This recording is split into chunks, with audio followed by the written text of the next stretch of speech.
Hey guys, what's going on? And thanks for tuning into Legatum Gaming, where today is another weekly vendor reset. So like most weeks, what I'll be doing is I'll be checking all of the safe houses, all of the checkpoints, and of course the base of operations. I'll be going to all of the open world and in the dark zone.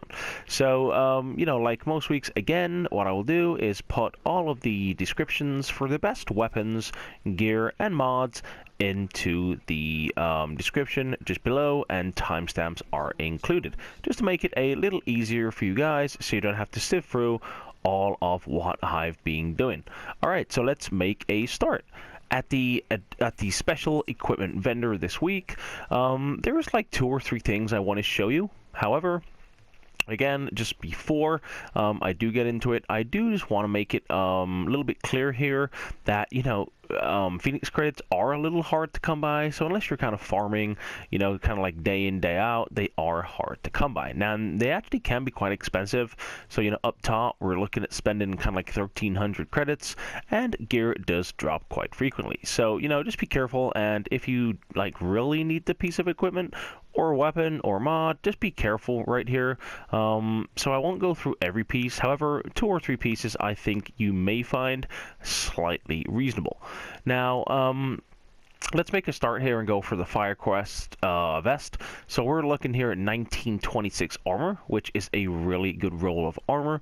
Now, the only bad thing on this is it's already rolled to stamina. However, we can quickly change it.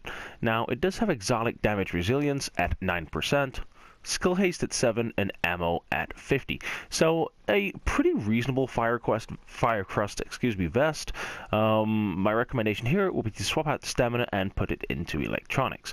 Now, Firecrest, you're seeing a lot of these kind of like hybrid builds coming up, and a lot of people are running Tactician and Firecrest, and it's actually working really well. Now, the only bad thing I would say about having a Firecrest vest means you can't have the Barretts. So, although a lot of people are using Barretts because it increases your skill power, kind of if you pop like one kind of like segment, or is it 2? So if you're popping your flame turret and you're popping your health, it increases your skill power, therefore meaning more damage. So that's only one bad thing about having a Firecrest vest is you've got to kind of like give up your Barrett's vest. So let's kind of see what else we've got right here. The next thing I picked up on was the Tactician's Authority knee pads. Now, I'm actually gonna buy one of these. No, I'm not. No, I'm not. No, I'm not. 665. Do I really need it? No, I don't. However, it's really nice. So 1230 electronics. The major is 12,323 skill power, and the minors is damage to elites, which is actually at 15%, which is really nice. Blind and deaf resistance and disorient resistance. So a couple of the minors aren't the best. I would prefer maybe like shock and flame resistance down there for the latter 2. That would be a lot better. However, a couple things you can do here. So if you are happy with the electronics on this at 1230, you could keep it. Or you could maybe increase the skill power or even put skill haste. So a couple things you could do here. However, actually these are really nice knee pads, and the armor roll on it is really, really nice. Now, there was one more thing right here, which is the the Centry call holster. Now, the only reason for saying that is the armor is really nice at 998, so almost maxed out armor. It does have critical hit chance on this. Now, the only problem with this is, the firearms and the electronics are both a little lower than you'd expect. So, you would either spec in higher to firearms or electronics, depending on what you want. Now, this isn't the best piece, and again, it just costs 582 Phoenix credits, so just be careful, do you really want it? So, those were the 2 or 3 pieces of gear, which I just wanted to show you guys. However, I'll let you make your own call. Now, let's go check out the blueprints vendor. So, we have the MP7 blueprint. There we go, guys. So you actually really, really want to get this. Wow, what a week. So we got the MP7 blueprint. We got the SASG blueprint. The electronics mask blueprint. The electronics gloves blueprint. and the heavy magazine spring blueprint. Now normally I would see 2 level 30s here, so if you guys can see I can only see 1. The reasoning for me only seeing 1 means I already have it. Now of course, because I can't see it, I can't tell you what it is. So normally I'd be telling you there's 6 blueprints here, however I can only see 5. So like most weeks, just be careful when you do come here, because if you are watching this video, or you're watching any other video for that matter, you've got to be a little bit careful, because if the person already has the blueprint, you won't be able to see it. However, really nice blueprints. So MP7 and the SASG. So 2 blueprints which are probably one of the best blueprints you can get, and alternatively probably will be the best blueprints you can get going forward. MP7 is always good, and any gear that comes out, there's always a build that makes the MP7 really good. And also the exact same for the SASG. So 2 really good weapon blueprints you definitely want to get. Okay, at Camp Hudson on the gear vendor, a couple pieces I want to show you. Now, the first being, where is it at? The prototype electronics mod. So, 197 electronics with damage to elites. Now, of course, you can only get damage to elites mods if they're in the purple variety. So, maybe for those newer players, if you are looking for a damage to elites mod, you can only get it if it's purple. So, you can't grind out for the golds.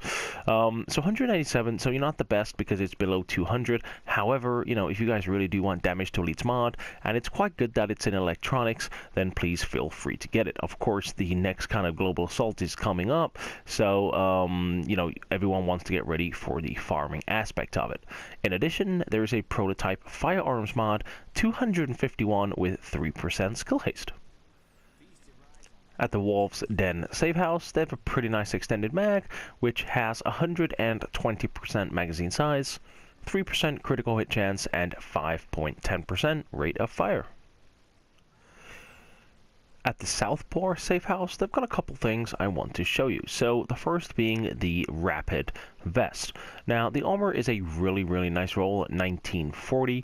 Now it's spec'd into electronics, which is at 1181. Does have health on kill, 4%, and 5.5% enemy armor damage, along with 54% ammo capacity. So this isn't the best rapid vest you'll ever see. However, it's not the worst. Now, of course, rapid can be used in a really nice way, specifically with skill builds. So, it can work to your advantage. Now, the only problem with this particular vest is that health on kill isn't the greatest major to have, along with enemy armor damage. However, it does have skill power. Now, my recommendation here would actually be to improve the skill power. 1181 is low, but it's just too low. So you gotta want to try and get it up over 1270 or around that, and you're just gonna have to run with 4% health on kill and 5.5% enemy armor damage. So not the best rapid vest. However, the armor is really nice here, and for those people who are just looking for a rapid vest, haven't already got one, or do want to try a different kind of build in terms of hybrid, and you are after a rapid chest, then certainly check this out. In addition, they actually have quite a nice prototype stamina mod. Now, I know that stamina mods aren't used a lot. However, for those people that might want to use a stamina mod, maybe for to kind of like unlock responsive, then 258 is the main on this, along with a 3% skill haste as the major. So 2 pieces which are pretty reasonable. I thought you guys would want to check out. At the Firewall Safe House, they have a Tenacious mask. Now, hybrid builds, a lot of people thought they would kind of like go out when the classified gear came in. However, actually, they've been proven that they're still actually really good. So the armor is 988, so really nice armor roll. Now it is rolled to stamina at 1253. It has 3.5% critical hit chance and 14% disorient resistance. So again, not the best Tenacious mask you'll ever see, however, and certainly not the worst. Now, it's up to you guys whether you want to keep the stamina roll in here, because it is pretty reasonable, or you could swap it out to either Firearms or Electronics and run with critical hit chance or disorient. The choice is entirely yours. what I would personally do is I would take out stamina here and put it into firearms or electronics. That's just the type of player I am. However, depending on what kind of player you are or the kind of team you run with, the choice is yours. In addition to that, we have a really nice firearms prototype mod, which has 258 firearms with 3% skill haste. At West 46 this week, they have a pretty nice military AK-47M, which is an assault rifle. It has 20% enemy armor damage with skilled, vicious, and ferocious. Now, ferocious being in the third slot is really nice because its damage against elite and named enemies is increased by 10%, and the requirements to unlock ferocious are actually pretty high, so it's nice being in the third slot. In addition, you have skilled, which is headshot kills with its weapon increase signature skill resources by 5%. So my recommendation here would be to kind of swap out vicious and put in brutal. That way with brutal, you get the extra headshot damage and synergizes really well with skilled, which is also gives you headshot kill for extra resources. Now, just be careful though, because my electronics is actually really high, so the requirement for skilled is really high. It's 4,790. You know, lucky enough, I have a build which is really squishy. However, I put a lot into my firearms and my skill power to go for a really nice hybrid build. So if you guys have that, then I would recommend skilled, brutal, and ferocious. That way you guys can be ready for PvE. Okay, at East 40th checkpoint, they have a really nice LVOA. Now it has 23% enemy armor damage, which is really nice. It has dominant, destructive, and deadly. So at first glance, you won't think they're kind of like the best talents you can get. However, there's a couple things you can do. You can actually change this to maybe PvE and or keep it to PvP. So, you know, the choice is yours. Now, dominant is actually a talent which is really underrated. So every kill performed while your signature skill is active reduces the cooldown of all your other skills. So a really nice addition for PvE. You could actually probably just keep it as it is for PvE. That actually works really well. You know, destructive enemy armor damage is the value is increased by 15% when using this weapon. So as soon as you have that talent, you have an extra 15% enemy armor damage. So actually really nice. So if you're thinking of PvE, you could maybe just keep it as it is. I'd probably recommend, if to do anything, is probably take out destructive and put in ferocious here. That way it would work really well. Or if you did want it for PvP, you could maybe swap out dominant up here at the top, and again put in whatever you want. Maybe kind of like responsive or brutal. It's entirely up to you. Nonetheless, a really nice LVOA. Okay guys, at East 31st checkpoint, they've got a couple things which are really nice. The first being a refreshed mask. Now again, this isn't a mask which is used a lot, so we'll start with the armor at 923. So not the best, however, not the worst. Now it is originally rolled to stamina at 1270, so either you guys can keep that in or change it up. The majors being 9,396 skill power with 9% damage to elites. Now the talent I'm refreshed is all healing is improved by 30% when in the last segment. So if you're in the last segment and you're popping maybe kind of like your booster, or you've got a really weak skill power and you pop an overheal, it will literally go right to the very end and give you the maximum you can get. That includes medkit as well. Now obviously it is by 30%, so depending on your skill power, it is a variable talent. Nonetheless, actually quite a nice refreshed mask, and I'm surprised they're actually not in more builds. So if you guys do have a refreshed mask and you do have it on your build, let me know how you guys run with it, because it's something I'm actually quite interested in. However, just haven't tried it yet. In addition, I'm actually really after these. So this is a prototype performance mod under the name of a 3.5% turret damage. Now, of course, there's a lot of Firecrest builds going out. Now, it's not the max at 4%. I'm actually really after 4% turret damage, and I'd imagine quite a lot of you guys are as well. There's a lot of flame turrets going around. They're knocking around in the dark zone. So although it's not the max, for those people who are after trying to increase their Firecrest build, or at least certainly try and make one, there's a 3.5% turret damage right here. At DZ3 Safe House, they have a really nice police M4. So this is 23% enemy armor damage with responsive, competent, and intense. Now, this is actually a really nice weapon. So responsive being a really nice talent, so damage is increased by 10% when closer than 10 meters to the target. Competent, weapon damage is increased by 10% for 15 seconds after using a skill.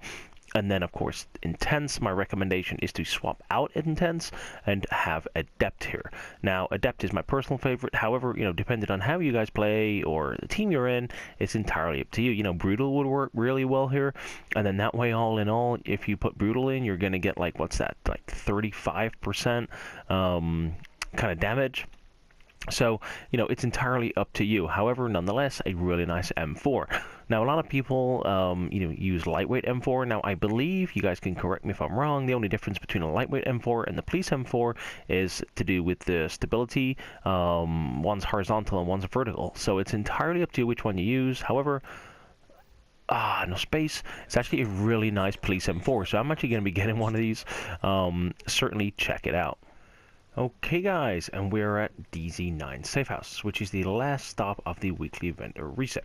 Now there's only one piece of gear here which is reasonable, and that is the Banshee Shadow knee pads. So the armor is 1543, so it's not the best, but it's not the worst. However, there's certainly a lot better knee pads in terms of Banshee to get. However, I thought these were pretty reasonable in terms of having a hybrid build. So it does have skill power at 13,308, which isn't too bad at all. Now it does have actually 13% damage to elites. Now, although people won't be using Banshee as kind of like a PvE build, a lot of people are using Banshee and Tactician. It works really, really well. So, it's just a nice addition to have, as well as Disorient and Disrupt, both resistance on there. One being 31 and the latter being 28. Now, it is rolled to stamina at 1149, and a really shitty roll at that. So you guys could swap out stamina, which would be my recommendation, and put it into either Firearms or Electronics. So I thought I'd just drop that in there. Plus, as well, I kind of ran from DZ1 all the way up to DZ9. Normally, I wouldn't feature that, but in addition, I can't be bothered to run back down to two or three more safe houses, which I think was the last kind of time I recorded for a reasonable piece of gear. So that does actually conclude the weekly vendor reset. So I hope you guys did enjoy the video. I hope it did help you in any way. If it did, then let me know. Drop a comment. A like would be appreciated, and if not, if you did want more Division content, then a subscribe. I would love that. Do check out my most recent video. It's the 1.8 update from State of the Game. It is probably the best update State of the Game I've done, so I will link that right at the end. Have a great day, guys.